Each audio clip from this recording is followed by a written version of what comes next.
जाएंगी, क्योंकि ऐसा घेरा कृपा सिंधु प्रभु कर देंगे कि आप विषय सेवन कर ही नहीं पाएंगे। जैसे छोटा बच्चा संसार की किसी वस्तु को चाहने लगता है तो मां उसको झटक देती है, उसको भय दिखाती, नहीं ये नहीं खाना, ये नहीं देखना। ऐसे मेरे प्रभु हैं। हम लोगों का स्वभाव उनके ज्ञान समुद्र के आगे छोटे बच्चे जैसा है। जैसे बच्चे खिलौनों में आकर्षित होते हैं, ऐसे माया के रचे हुए विविध खिलौनों में पूरा का पूरा जीवन बर्बाद कर देते हैं। कोई बड़े भाग्यशाली होते हैं जो इन खिलौनों से खेलना बंद करके रोना शुरू कर देते हैं कि अब मुझे खेल नहीं, अब मुझे अपनी माँ की गोद चाहिए। वो बच्चा जैसे रोता है ऐसे रुरुदु सुस्वरम राजन कृष्ण दर्शन लालसा, हमारा हृदय रोने लगे, मुझे प्रिया लाल चाहिए, मुझे भगवत प्राप्ति करनी है। ये बड़ी दुर्लभ बात है और ये रसिक संग से आ ही जाती, क्योंकि ऐसा घेरा होता है। मन विषयों को चाहता है, विषय मिलेंगे नहीं तो फिर लगता है अब इससे बचे कैसे। राधा वल्लभ श्री हरिवंश ये बचने का सिद्ध उपाय है। राधा वल्लभ भजत भज भली भली सब होए। कोई भी चित्त वृत्ति आपको फंसा नहीं पाएगी, सब भला होगा।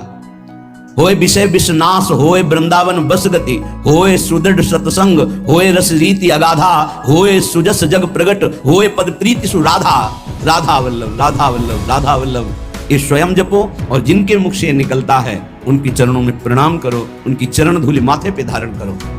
होए विषय विषनाश, ये जो विषय रूपी विष हमारे हृदय में फैल रहा है इसका नाश हो जाएगा, सिद्ध औषधि है। जासु नाम भव भेषज, इस संसार रूपी महान फसाव से बचाकर सच्चिदानंद में स्थित करने की सिद्ध ये पद्धति है।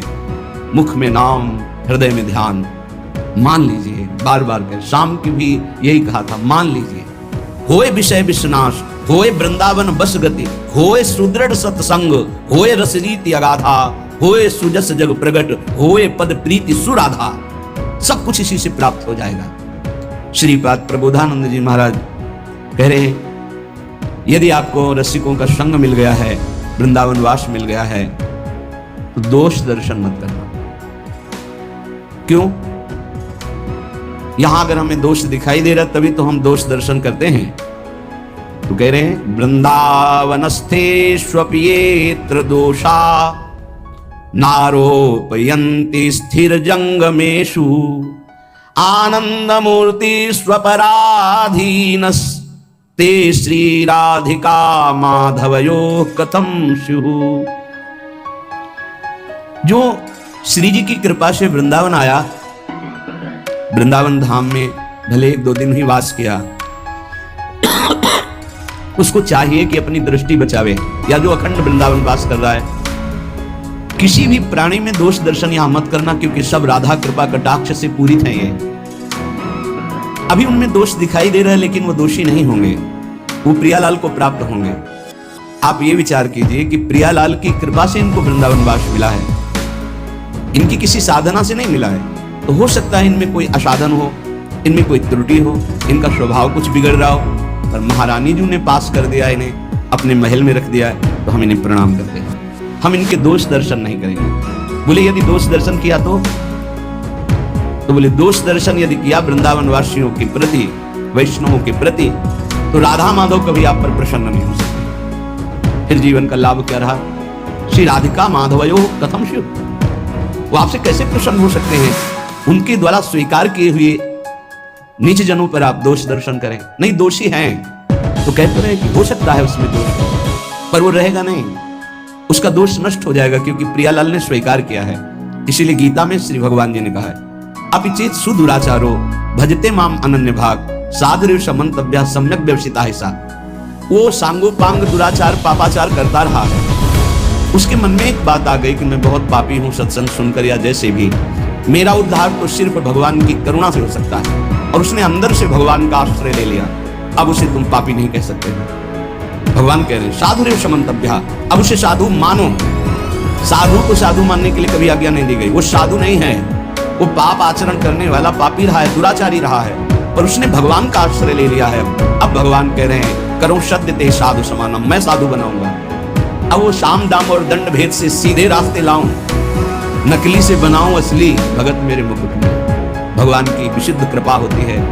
ये अनंत जन्मों के ऐसे दुर्वासनाएं परत की परत छुपी हुई कि साधन भजन करते हुए भी वो निकलती रहती है। अगर जरा संग हो जाए अंदर की वासना का तो हमको कहीं ना कहीं आसक्त कर देती है। बड़े कृपालु हैं, तो हमारी चूक को न देख करके वो करुणा करते हैं और हमें आगे बढ़ाते हैं। श्रीपाद कह रहे यदि आप ऐसा करेंगे तो राधा माधव आप पर कभी प्रसन्न नहीं होंगे। दोष दर्शन की आगे के श्लोक में निंदा की बात कर रहे हैं। ये वृंदावनवासी निंदन रता ये वान वृंदावनम श्लाघन्ते तुलयन्ति ये चकुधियो केनापि वृंदावनम ये वृंदावनमत्र नित्य सुख चिद रूपम सहन्ते नवा तै पापिष्ठ नराधमैर्भवतु स्वप्नेपि मे संगति।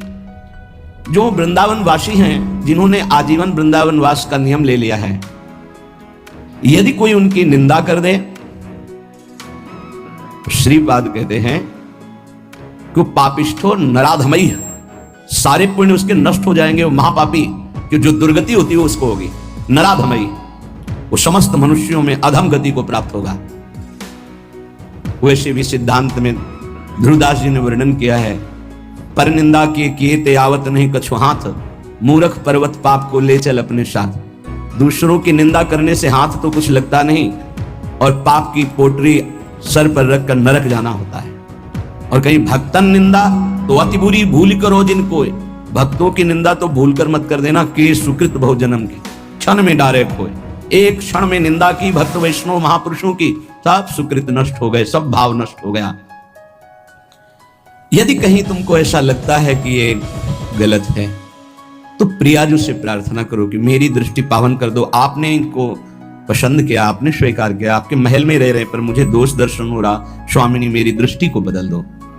श्री वृंदावन के वास करने वाले की पूरी जिम्मेवारी प्रिया प्रीतम ले लेते हैं, तो परम बंदनीय और प्रशंसनीय हो जाते हैं। चाहे वो एक क्रूरापि पापिनो न तो सताम संभाव सदृश्या से है। क्यों? क्योंकि अब वो ठीक हो जाएंगे, पक्का ठीक हो जाएंगे। प्रिया प्रीतम बहुत कृपाल हैं। अगर कोई भी शास्त्रों को, भक्तों की महिमा को पढ़ के देखो तो दो चार की बात नहीं कहते, प्रायः ऐसे रहे जो माया में बहुत ही भ्रमित थे और सत्संग के द्वारा, संत साधु महात्माओं की कृपा के द्वारा वो ब्रह्म ऋषि बन गए, वो महापुरुष बन गए भगवान की आराधना करके। तो ऐसा नहीं है कि कोई गलत है तो उसको परम पद नहीं मिल सकता, नहीं, वो गलती का सुधार हो सकता है। प्रिया प्रीतम की शरण में है, सुधार हो जाएगा। बहुत जन्मों का बिगड़ा हुआ मन है। जो मंदबुद्धि वैष्णव जनों की, कहीं के भी वैष्णव हो, चाहे गृहस्थ हो चाहे विरक्त हो, यदि भगवत आराधन परायण है, कभी भी उसकी छिद्रान्वेषण वृत्ति से दोष दर्शन न करे। ढूंढे कौन सा दोष हो सकता है। बहुत सावधानी की जरूरत है। आपका चिंतन आपकी स्थिति से हो रहा है, उनका व्यवहार चिंतन उनकी स्थिति से हो रहा है। तो किसी की स्थिति में जब तक अपनी स्थिति नहीं मिलाओगे तब तक स्थिति का पता नहीं चलेगा। तो ये तो तुम्हें पता है नहीं कि अंतःकरण तदात्म क्या उसकी स्थिति में पहुंचे और बात जान ली। तुम तो केवल देह भाव में स्थित हो, तो देह भाव के अनुसार यदि किसी वैष्णव की, किसी भगत की, किसी बाहरी चेष्टा पर, बड़े बड़े महापुरुषों की बड़े विचित्र लीलाएं होती हैं, उनको समझ पाना बड़ा कठिन है। सत्संग हो रहा है, बीच सत्संग में सत्संग को रोक दिया श्री रामकृष्ण परमहंस जी, और लाओ वो ये पकोड़ा। विवेकानंद जी ने प्रार्थना की कि प्रभु सत्संग में बीच में कई लोगों की श्रद्धा बिगड़ सकती है। ऐसे भाव में उनकी, तो उन्होंने कहा कि शरीर रजोगुण से चलता है, यदि रजोगुण न धारण करे तो अभी शरीर छूट जाए। जिस दिन मैं ना मांगू उस दिन जान जाना कि शरीर छूट जाएगा। एक दिन ऐसा ही हुआ, कुछ नहीं मांगा, सबको भय लग गया और शरीर पूरा हो गया। महापुरुषों की क्या लीलाएं हैं अपने समझ के बाहर हैं। अपने को तो सिर्फ अपने हृदय को देखना है। और श्री वृंदावन की तुलना, समानता अगर कोई इस भौम में किसी परम धाम से करे तो सच्चिदानंद मयत्व महाप्रेम में वृंदावन धाम की अवहेलना करता है। जैसे कोई आते हैं बाहर से, बोले हम जान रहे थे वृंदावन ही है। किसी भी पवित्र स्थान को लेकर वृंदावन की समानता में सिर्फ वृंदावन है। बोलो त्रिभुवन में ऐसा कौन सा स्थान है जहां इतने ठाकुर विराजमान हो, इतने शालिग्राम भगवान विराजमान हो, इतनी श्रीमद् भागवत विराजमान हो, इतने महाभागवत भक्त विराजमान हो, इतनी जगह अखंड नाम कीर्तन होता हो, इतनी जगह हजारों वैष्णव नाम जप कर रहे हो, ये तो बाहरी बात हुई, वो अंतर में जितने सिद्धाचार्य महापुरुष सब यहीं विराजमान है, स्वयं प्रिया प्रीतम यहाँ विराजमान है, दिव्य लीलाएं उनकी निरंतर यहाँ चल रही। यहाँ की समानता सिर्फ वृंदावन ही कर सकता है। वृंदावन की समानता सिर्फ वृंदावन, प्रिया प्रीतम की समानता सिर्फ प्रिया प्रीतम, दूसरा कोई नहीं, अद्वितीय है। आगे की बात साधक के लिए कह रहे हैं। पहले में कहा दोष दर्शन नहीं करना, दूसरे में कहा निंदा नहीं करना। यदि निंदा करोगे तो पापिष्ठ नराधम दुर्गति को प्राप्त होगे, पक्की बात है। कई ऐसे साधक आते हैं कि हमारा सब कुछ लुट गया, पता नहीं क्यों भजन नहीं हो रहा। आपने कोई वैष्णव अपराध किया है। आप ध्यान दीजिएगा, आपके भजन में विक्षेप पड़ जाए और घंटा 2 घंटा 4 घंटा यदि भजन में विक्षेप रहे तो ये जानना कि गुण धर्म से ये विक्षेप पड़ रहा है। रजोगुण तमोगुण आ गया है इसलिए विक्षेप पड़ रहा है। इसमें कोई चिंता की बात नहीं, गुण धर्म का परिवर्तन होगा, फिर सही भजन होने लगेगा। कबहू तो थोरो भजन कबहू हो विशाल, मन को धीरज छुटे नहीं, गाय न दूजी चाल। दूसरा, यदि 2 दिन 3 दिन आपका भजन में रुचि नहीं लग रही तो जान लीजिए भोजन का दोष हो गया है। कोई ऐसा भोजन जो अधर्म की कमाई का है वो आपको विक्षेप पहुंचा रहा है, वो 2-3 दिन में जलकर समाप्त हो जाएगा, क्योंकि आप भजन की चेष्टा कर रहे हैं, आपके अंदर पश्चाताप होगा, क्या बात है भजन क्यों नहीं हो रहा। तीसरा, यदि कई दिन तक भजन में विक्षेप पड़ रहा है तो फिर दूसरा कोई कारण नहीं हो सकता, वैष्णव अपराध बन गया। कोई ना कोई वैष्णव अपराध बन गया, उसको खोजिए और तत्काल क्षमा याचना कीजिए, नहीं तो ये लंबा खिंचता ही चला जाएगा जब तक प्रायश्चित नहीं होगा। ये वैष्णव अपराध भजन को रोक देता है, भजन की वृत्ति ही नहीं उदय होने देता है, इसलिए सावधान। तीसरा, जो भजन में लगे हुए उपासक हैं, असह्य बहु दुर्वचो यदि वदन्ति साक्षात् स्त्रियम् बलादपहरन्ति चेत् प्रियसुतादिकं घृणन्ति वा धनाद्यपि च जीवनं यदि हरन्ति वृन्दावन स्थितास्तदपि ते प्रिया मम भवन्ति वन्द्याः सदा। ये निष्ठाएं कलयुग में नहीं हो सकती जैसी श्रीपाद वर्णन कर रहे हैं। यदि वृंदावनवासी हम हैं, प्रिया प्रीतम के उपासी हैं, कोई मेरे सामने मुझे गाली दे रहा है, मुझे बिल्कुल विचलित नहीं होना। ये यहां तक तो आगे जो वर्णन करें वो शायद ही कोई ऐसा असंभव इस समय वर्तमान में, जैसे रसिकानंदमाल में कुछ महाभागवतों के चरित्र हैं, असंभव कि वैसा कोई कर ले। किसी के पुत्र को कोई मार दे और उसका चरणामृत उतारे, बड़ा आत्मनिष्ठ महापुरुषों का वर्णन है रसिकानंदमाल में। यहां ऐसा ही कोई असह्य दुर्वचन गाली मुझे दे, मैं वृंदावन का आश्रय प्रिया प्रीतम कर लिया तो मेरा कर्तव्य है सह जाना। यद्यपि ये भी कठिन पर ये सह सकते हैं, लेकिन आगे जो लिखा है कैसे उसका वर्णन करें। मेरे सामने जबरदस्ती यदि मेरी अर्धांगिनी, मेरे पुत्र, मेरी संपत्ति, उसका अलग अलग भाव लिखा है। स्त्रियं बलाद अपहरन्ति प्रिय श्रुतादिकम घृणन्ति धनाद्यपि च जीवनम यदि हरन्ति वृंदावन स्थितास्तदपि ते प्रिया मम भवन्ति वन्द्या सदा। गजब की बात है, गजब की है। कोई भगवान ही हृदय में आके बैठ जाए उस भक्त के तो ये बात हो सकती है। यदि मेरे प्रियजनों का इसमें तो घृणन थी, अंग भंग कर देना, मारना पीटना, तो भी मैं जो प्रिया प्रीतम का उपासी है, वृंदावन का आश्रय लिए वैष्णव है, मैं हाथ नहीं उठाऊंगा, मैं दुर्वचन नहीं बोलूंगा। धन पत्नी पुत्र आदि के साथ अभद्र व्यवहार कर रहा है, मैं उस पर हाथ नहीं उठाऊंगा, मैं उसको दंड नहीं दूंगा, मैं दुर्वचन नहीं करूंगा। तो क्या ये मेरे प्रियाजू का जन है, ये वृंदावन का आश्रित है, ते प्रिया मम भवन्ति वन्द्याः, मैं सर ही झुकाऊंगा, वंदना नहीं। ये बहुत कठिन बात नहीं, ये इतनी बड़ी स्थिति ऐसा रसिकानंदमाल में कई भक्तों के चरित्रों में पाया गया है। गजब की निष्ठा, ये निष्ठा तो केवल नाथ सकल संपदा तुम्हारी, मैं सेवक समेत सतनारी, पूरी दृढ़ निष्ठा। श्रीपाद कह रहे हैं कि ऐसे को श्यामा श्याम की प्राप्ति के लिए कोई अन्य उपाय करने की जरूरत नहीं, स्वयं श्यामा श्याम वर्ण कर लेते हैं। मेरे संबंध से, मेरे धाम के संबंध से तुमने क्षमा किया तो हम तुम्हारे सारे अपराधों को क्षमा करते हैं और स्वीकार करते हैं।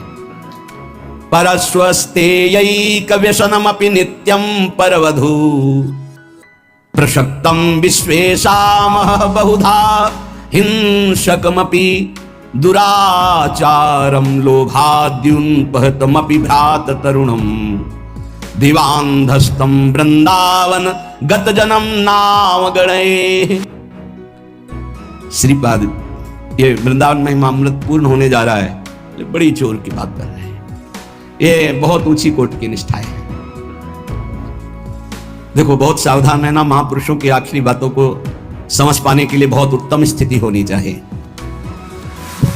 बहुत विचित्र बात है। पीछे से इस श्लोक का अर्थ करते हैं कि जिसने अखंड श्री वृंदावन का वास स्वीकार कर लिया और शरणागत हो गया वैष्णव पद्धति से, वो अभी उगता हुआ सूर्य है, अभी प्रकाश नहीं हुआ, बस उगने वाला है। इसलिए तुम कहीं भूल न कर देना उसके साथ। अगर वो तुम्हें दिखाई दे रहा है कि कुछ अपहरण कर रहा है आपका, उसमें तो बहुत विचित्र ढंग से वर्णन किया है। वो सब की क्षमता नहीं, इसलिए उसकी व्याख्या नहीं करते, क्योंकि अगर बुद्धि उस स्थिति में नहीं है तो लगेगा महापुरुष ऐसा क्यों बोल रहे हैं, क्योंकि साधारण धर्म का पालन करने वाला भागवत धर्म को नहीं जानता, और भागवत धर्म में स्थित प्रेम धर्म को नहीं, और जो प्रेम धर्म में स्थित है वो साधारण धर्म को भी जानता है, भागवत धर्म को भी जानता है, प्रेम धर्म को भी जानता है। ये प्रेम धर्म में स्थित महापुरुष हैं जो पूर्ण भगवद आश्रित है। ऐसे ही महापुरुषों ने भगवान को दिखा दिया है कि ये जीवन आपका है, ये जीवन आपका है। आरा चलवा दिया भगवान ने तो आह नहीं निकली। ये 22 बाजारों में मार कोड़े खाल खींच ली गई, हरि बोल के सिवा एक शब्द नहीं निकला। ये उच्च कोटि के कारक महापुरुष हैं। अपने लोग सुनकर भयभीत हो जाएंगे कि ऐसी क्या, बहुत इसका कैसे अर्थ करें। इसकी स्थिति तो दिव्य महापुरुषों की, जब तक स्थिति नहीं होगी तब तक इन शब्दों को नहीं समझ पाओगे जो इसमें। उदित बाल सूर्य समस्त अंधकार का जैसे नाश कर देता है, ऐसे प्रिया प्रीतम की शरणागति में है, वृंदावन वासी है। अब उदय होने वाला है उसके ऊपर ज्ञान प्रकाश, प्रेम प्रकाश। अब उसको आप निंदनीय मत समझिए, किसी समय कृपा हो जाएगी और वो महापुरुषों की वंदनीय स्थिति को प्राप्त हो जाएगा, क्योंकि श्यामा श्याम का है। जैसे बहुत रफ्तार से गाड़ी चल रही है, उसको एकदम ब्रेक मारो तो भी घसीट ही जाएगी, ऐसे ही शरणागति का कुछ होता है। बहुत जन्मों से रफ्तार से गाड़ी भोगों में चल रही है, ब्रेक मारते मारते वो फिसल ही जाता है।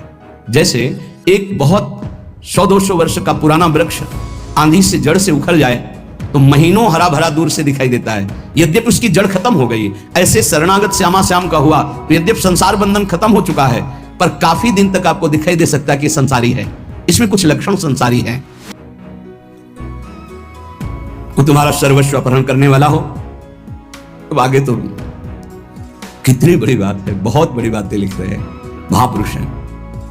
नित्यम परवधु प्रशक्तम विशेषा महाबहुधा हिंसक मपि दुराचारम लोभाद्युन पहत मपि भ्रात तरुणम। पर वृंदावन गत जन्म नवागणे। मैं नमन करता हूं, उनकी गणना हम दुराचारियों में नहीं करेंगे, क्योंकि प्रिया प्रीतम की शरण में हो गए, ये परम पद के अधिकारी होंगे। आंतरिक बात कि हमें यह देखना है कि ये प्रभु के जन हो चुके हैं, आज नहीं तो कल इनका सुधार निश्चित हो जाएगा। इसमें दो बातें हैं। एक है जो हमारे हृदय की अनंत वासनाएं हैं, प्रभु के द्वारा ही उनका सर्वनाश होगा। कोई चाहे जितनी बढ़कर बात करे, अपने बल से निर्विकार पूर्ण रूप से हो ही नहीं सकता, ये तो कृपा से होता है। अब कृपा हो गई, कहां भोगों में फंसा जीव संसार का, प्रभु की शरण में आया, फिर प्रभु की शरण में आकर के उस शरणागति को नहीं जान पा रहा है, लेकिन उसकी वासनाएं वैसे ही प्रबल है।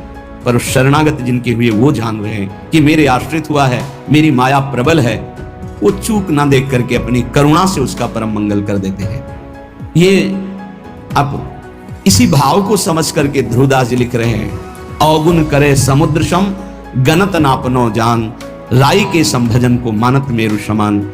इसका मतलब ये नहीं कि कोई स्वतंत्र रूप से ऐसे वासनाओं में नहीं, वो हरि का जन है, वो जलाकर राख कर देंगे हृदय को। उसको त्राहिमाम बोलना पड़ेगा और सही मार्ग में चलना पड़ेगा, पक्का। ये हृदय की बात कहते हैं। हमारा हृदय या आपका हृदय सब मायाकृत है। अगर माया से मुक्त हो रहा है तो केवल उनकी कृपा से हो रहा है, नहीं किसी की कोई बस नहीं। शिव विरंचिका मोहि को है बपुरान, अस जिय जानि भजी मायापति भगवान। अगर उपासक बहुत पापाचरण किए हैं, अब उपासना में रत है, तो कुछ उसकी ऐसी बातें होती हैं जिनका सुधार होना होता है, क्योंकि वो सिद्ध पुरुष नहीं है। हमें चाहिए कि अगर हमें दोष दर्शन होता है तो हम नमन करते हैं, भगवान जिन्होंने आपको शरण में लिया वही आपको शुद्ध करेंगे, जो हमें शुद्ध कर रहे हैं वही आपको शुद्ध करेंगे। हम भगवान से प्रार्थना करें कि जो साधक में दोष है उसको ऊपर कृपा करके उठावें कि दोष उसे छू ना पावे, और हम पर कृपा करें कि हम दोष दर्शन न कर पावें, और हम नाम जप करें। जब कोई नाम का आश्रय ले लेता है तो चाहे जितना उससे अपराध बन गया हो, हमारे शास्त्र कहते, ध्यान से सुनना, पापानलस्य दीप्तस्य मा कुर्वन्तु भयं नराः गोविंद नाम मेघौघैर नश्यते नीर बिंदुभिः। इतना पाप किया कि पापाग्नि उसको भस्म कर देती, नष्ट कर देती है। पाप का ऐसा प्रभाव है, विध्वंस कर देता है, पूरे के पूरे साम्राज्य को नष्ट कर देता है। न उसका लौकिक रहने देता है, न पारलौकिक कुछ रहने देता, सब नष्ट कर देता है। ये पाप बड़ा भयावह है, जिसे लोग अज्ञान के कारण सुख समझकर भोगते हैं, धर्म विरुद्ध, उसे पाप कहते हैं। धर्म का स्वरूप क्या है? जो शास्त्र कहता है कि करो उसे धर्म कहते हैं, जिसे कहता है ना करो उसी को पाप कहते हैं। तो प्रायः जो भगवान का आश्रय नहीं लिए, सत्संग नहीं सुनते, नाम जप नहीं करते, तो पाप से नहीं बच सकते। जैसे लोग कहते हैं मैं भजन नहीं करता, अपना काम धंधा करता हूं, क्या भगवान की जरूरत है? तुम जान ही नहीं पाओगे, तुमसे अपराध बनते जाएंगे, पाप बनते जाएंगे, क्योंकि जो जानने वाली बुद्धि है वो नाम जप से प्रकाशित होती है। देहु कृपा करी बुद्धि प्रकाश तो जस बरनो हरिवंश विलास। जब हम नाम जप करते हैं तो प्रभु कृपा करके हमारी बुद्धि में ज्ञान का प्रकाश देते, तब समझ में आता है कि हाय मेरे से कितने पाप हो गए, कितनी गलतियां हो गई, पर दीन बंधु पतित पावन प्रभु आपका ही भरोसा है। और नाम जप कर रहे तो बोले जो पापाग्नि उसे भस्म कर देती, उसके लोक परलोक सब जला देते। तो जहां कोई शुरू किया गोविंद गोविंद कृष्ण कृष्ण हरि हरि राम राम राधा राधा, तो बोले जैसे अग्नि प्रज्वलित होकर ज्वाला रूप धारण करने वाली थी पर मेघ बरस गए तो वहीं की वहीं शांत हो गई। ऐसे ही नाम जापक के सारे पाप जो अग्नि रूप उसे जलाने के लिए थे, नाम रूपी मेघ उसको तत्काल शांत कर देता है। वो उसे भस्म नहीं कर पाती और स्वयं शांत हो जाती है। अर्थात पापों का सर्वनाश भगवान नाम से हो जाता है। और धैर्य पूर्वक जपते रहो, चाहे जितनी विपत्ति आवे, नाम मत छोड़ना। तुमको ऐसे लोग भी कहने वाले मिलेंगे कि जब से तुमने भक्ति शुरू की, नाम जप शुरू किया, देखा तुम्हारा अमंगल हो गया। सच्ची बानी, अनंत जन्मों के पापों का शमन हो रहा है, तुम्हारा मंगल नहीं हो सकता। कल एकांतिक में कहा था जैसे भगवान की सामर्थ्य नहीं कि किसी का मंगल कर सके, क्योंकि वो मंगल भवन है, ऐसे ही परम मंगल में भगवान का नाम, जिसकी जिह्वा पे नाम है, नाम जपत मंगल दिश दशहु, दशो दिशा में उसका मंगल होगा। अवशेनापि यन्नाम्नि कीर्तिते सर्वपातकैः पुमान् विमुच्यते सद्या सिंहस्त्रस्तैर्मृगैरिव। पापी पुरुष से प्रेम पूर्वक नाम जप नहीं होता। जब तक तुम्हारी नाम में ऐसी रुचि ना हो जाए कि नाम लिए बिना रहा नहीं जाता, नाम छूटे तो ऐसी व्याकुलता मानो प्राण निकल, तब तक समझ लीजिए आपके मन में अभी पाप वासना है और हृदय मलिन है। पापवंत कर सहज स्वभाव भजन मोर ते भाव न काऊ। जब तक हृदय में पाप रहेगा तो भजन में रुचि पैदा नहीं होने देगा। ये बार बार बंद करो, ऐसा लगे बंद करो। जैसे किसी को लगता है कि हर समय तुम माला जपते रहते हो, एकांत बैठे रहते हो, कहीं तुम डिप्रेशन में ना पहुंच जाओ। अरे डिप्रेशन को मिटाने वाला तो नाम होता है। भला नाम जापक कहीं डिप्रेशन में पहुंच सकता है? डिप्रेशन जानते हो कब होता है? जब हमारा पापात्मक वृत्ति क्रॉस चिंतन कराती है। एक चिंतन चला, तुरंत उसे काटा, ऐसा ना हो जाए, कहीं ऐसा ना हो जाए, कहीं ऐसा ना हो जाए, और वो चिंतन करते करते करते निष्कर्ष निकाले नहीं पाता, डूब जाता है। उसका मन बहुत कमजोर हो जाता है और वो अंदर से जलने लगता है, अशांत हो जाता है, उसे डिप्रेशन कहते हैं। कल्पनात्मक भयों की भीड़ लग जाना, कल्पनात्मक चिंतन से निकल ना पाना। नाम जापक परमानंद प्रभु में स्थित होता है। उदासीन अति रही गोसाई, ये उपासक की वृत्ति आ जाती है। कुछ अच्छा नहीं लगता, नहीं खान पान ते भावे है, नहीं कोमल वसन सुहावे है, सब विषय लगे ते खारा है, हरि आशिक का मग्न। अब संसार के जन, परिवार के जन क्या सोचते हैं? इतना एकांत बात नहीं करना, हंसना नहीं, कहीं डिप्रेशन में ना हो जाए। भगवान का यदि नाम चल रहा है, भजन चल रहा है, तो इसकी गुंजाइश ही नहीं, वो तो नाच पड़ेगा। परमानंद